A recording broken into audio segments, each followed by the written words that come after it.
Well, good afternoon, everyone. I wanted to give an update of the most recent article in the Gateway Pundit. It comes right out of Michigan, one of the swing states that we talk about, that several counties in Michigan were targeted. We talk about this in our book, The Parallel Election.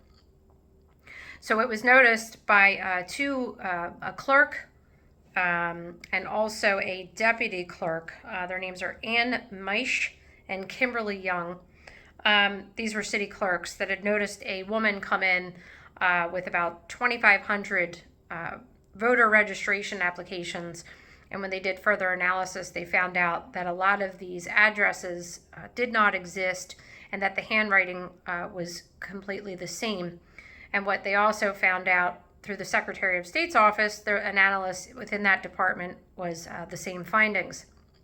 So what happened was they took this information to the Muskegon Police Department. And during that time, during this investigation, magically, the Attorney General Dana Nessels, chief investigator of the Attorney General's Department, reaches out to the Muskegon Police Department and says that they want to bring in the Michigan State Police to create a joint task force. So what ends up happening is, in a nutshell, they have this entire investigation happening. They never release anything to the public. And Phil O'Halloran and Lori Skibo, these are people in the Michigan GOP party who obtained the police report and the investigation and have since released it to the Gateway Pundit. What the findings that came out were that thousands and thousands of voter registration applications were in fact fraudulent. This was handed off later to the FBI and went to die in the ether. What this shows, besides conspiring to commit fraud and conspiring to shut down investigations, is exactly what we're talking about here in Delaware County, Pennsylvania, myself and Gregory Stenstrom, and have been since 2020.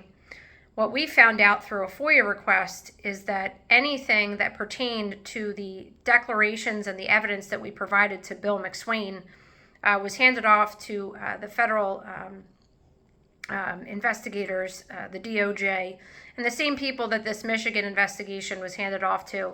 It was intercepted by the Inspector General's office, and these investigations were completely shut down.